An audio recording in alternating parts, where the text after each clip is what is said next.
అనంతపురం జిల్లా ఆత్మకూరు మండలం తోపుదుర్తి గ్రామానికి చెందిన తోపుదుర్తి మహేష్ రెడ్డి మరణం వెనుక చాలా అనుమానాలున్నాయని ధర్మవరం నియోజకవర్గ టీడీపీ ఇన్ఛార్జ్ పరిటాల శ్రీరామ్ అన్నారు.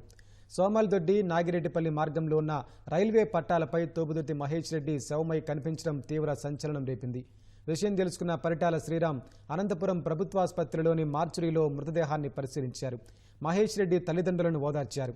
2019 తర్వాత తోపుదుర్తి మహేష్ రెడ్డి తనను కలిశాడని, అప్పటి నుంచి మాజీ ఎమ్మెల్యే ప్రకాష్ రెడ్డి ఆయన సోదరులు అతన్ని టార్గెట్ చేశారన్నారు.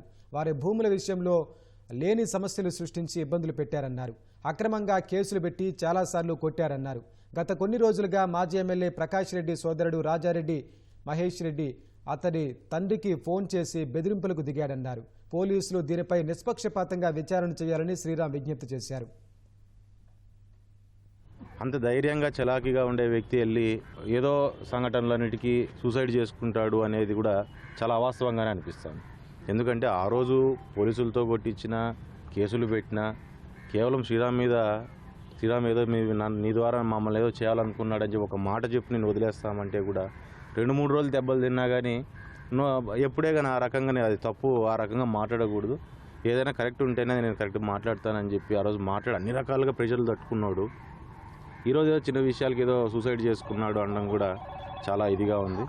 ఈరోజు మాజీ ఎమ్మెల్యే ప్రకాష్ రెడ్డి వాళ్ళ అన్న రాజశేఖర్ రెడ్డి దీంట్లో అనుమానితుడుగా మేము కూడా భావిస్తున్నాం. ఎందుకంటే గత 2-3 రోజుల నుంచి ఆ అబ్బాయికి ఫోన్లు చేయడము, ఒక వారం 10 రోజులు 1 నెల రోజులు జనవరి నుంచి ఫోన్లు చేయడము, బెదిరించడము, ఇంట్లో వాళ్ళ నాన్నకి వాళ్ళకు కూడా ఫోన్లు చేసి బెదిరించడము, కొడతాము, తిడతాము, చంపుతామని చెప్పి మాట్లాడడం.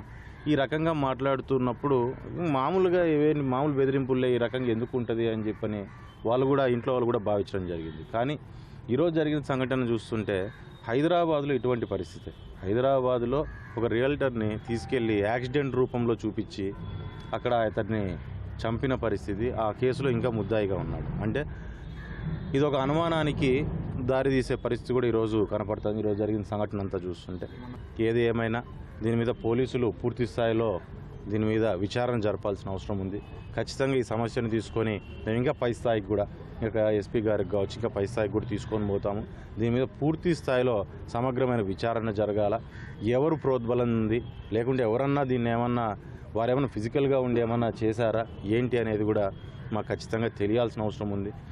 గత వారం రోజుల నుంచి జరుగుతున్న ఈ ఫేస్బుక్లో జరుగుతున్న కాన్వర్జేషన్ ఏదైతే ఉందో దాంట్లో ఎవరెవరో స్టేట్మెంట్లు ఎవరైతే ఇది చేశారో అవన్నిటిని కూడా తీసుకోవాలి, అవన్నిటిని కూడా ఎవిడెన్స్గా తీసుకొని అవన్నిటి మీద కూడా కరెక్ట్ విచారణ జరిపించాలి.